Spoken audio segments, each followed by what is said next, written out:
So guys, I saw on Twitter a few days ago, posted by Gary Smith, Ghanaian journalist, that a full team of Ghanaian Paralympians absconded in Norway where they were supposed to participate in a pre-Olympics event.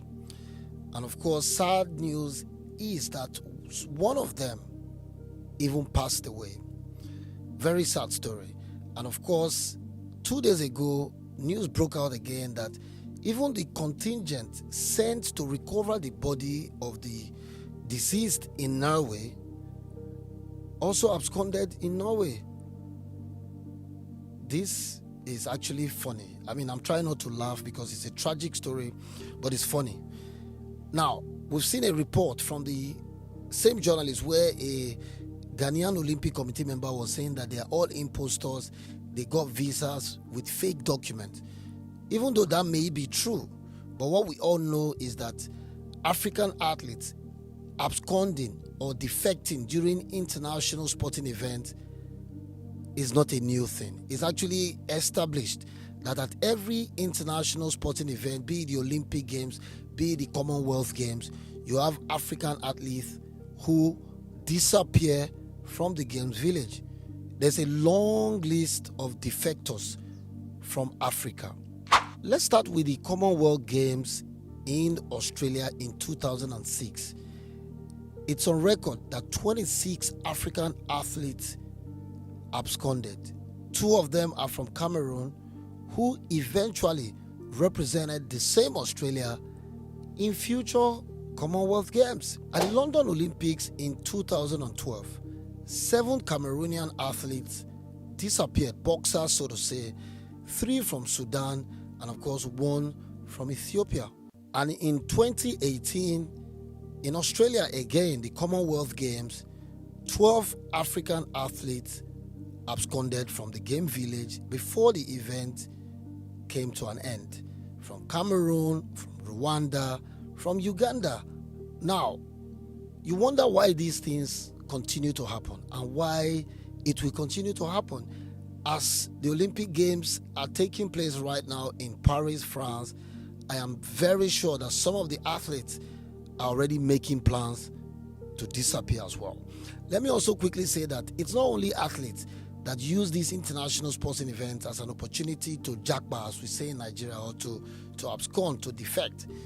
Even journalists from this same continent use this event as an opportunity to move to countries like Canada, Australia, the USA, the UK, Europe, to seek better opportunities for themselves. So what could be the reasons? Reasons are poor treatment, poor remuneration, lack of support from the sports federations in all of these countries. You see athletes from these African nations going to represent their countries at the Olympic Games, at the Commonwealth Games, having to prepare by themselves with their own funds, and then they go on to represent these nations at the event and win medals. And even after they do, they are not honored adequately, they are not properly remunerated. So when athletes like this look at their counterparts in other countries and see the better life that they enjoy, they have no other choice than to want to go to these countries so that their lot can be better, isn't it? Because human beings naturally gravitate towards value, and when they are not offered value in their country of birth or countries of birth, they look for better opportunities. Now, talking about looking for better opportunities, Nigeria has a long list of athletes who, after representing Nigeria at major international sporting events, changed allegiance or switched allegiance to other nations, and their careers and their lot, their personal lives got better. Let me start with a guy who didn't do it, and let me tell you how it ended up. Sadiq Ahmed, a very fantastic boxer who was at the Summer Olympics in Australia in 2004 and fought very well for Nigeria. He didn't win gold, but the eventual winner of that gold medal in that category from Cuba or Ecuador, I hope I'm right, beat Sadiq Ahmed to reach the final. Now, Sadiq Ahmed went on to win the gold medal at the Commonwealth Games, the All African Games in Abuja in Nigeria. But guess what he ended up as? Sadiq Ahmed ended up a barber because he comes from Ikorodu, where I grew up. I saw Sadiq Umar running a barber's shop. He owned a barbing salon. That was someone who represented Nigeria at the Commonwealth Games. Now let's talk about the guys who, after representing Nigeria, decided to seek better opportunities elsewhere. I start with Francis Obikwelu, 200-meter runner. You all know him, fantastic athlete. He represented Nigeria in Sydney, but of course, because of lack of proper treatment, abandonment by the Sports Federation, internal bickerings here and there, he wanted something better, and he switched allegiance to Portugal. And from that point on, he suddenly became a better athlete. What was missing?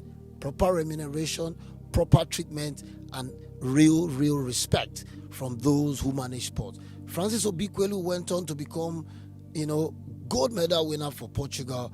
And as I speak to you, he's retired, but he has one time trained Cristiano Ronaldo in fitness and speed. And what an opportunity that is. If he didn't switch allegiance to Portugal, I'm sure he would never have had the opportunity of training one of the greatest athletes of all time. Another name that comes to mind is Gloria Alozie. Gloria Alozie was 100-meter hurdle specialist. She represented Nigeria, of course, was poorly treated, was disrespected. She switched allegiance to Spain. There's the triple jumper, Philip Idowu, and of course, Abi Oyekpiton, 100-meter, who both switched allegiance to Great Britain. And of course, they are better for it. Let's also talk about Daniel Igali, the wrestler, who represented Nigeria in wrestling and saw Canada and switched allegiance immediately. But the good thing is he's back in Nigeria helping to better the sport of wrestling. Jonathan Daffy-Agbon is another name that comes to mind, a Nigerian boxer who also represented Nigeria. And the moment he saw the opportunity to represent Canada, he did. Unfortunately, he lost his life, I think in 2018, to heart complications. May his gentle soul rest in perfect peace. So there you go. Now you see why a lot of these athletes abandon their African nations to represent more serious nations in order to better their lot and the lots of their families. As the Paris Games continue, let's hope that no athletes from Africa will abscond before the games are over.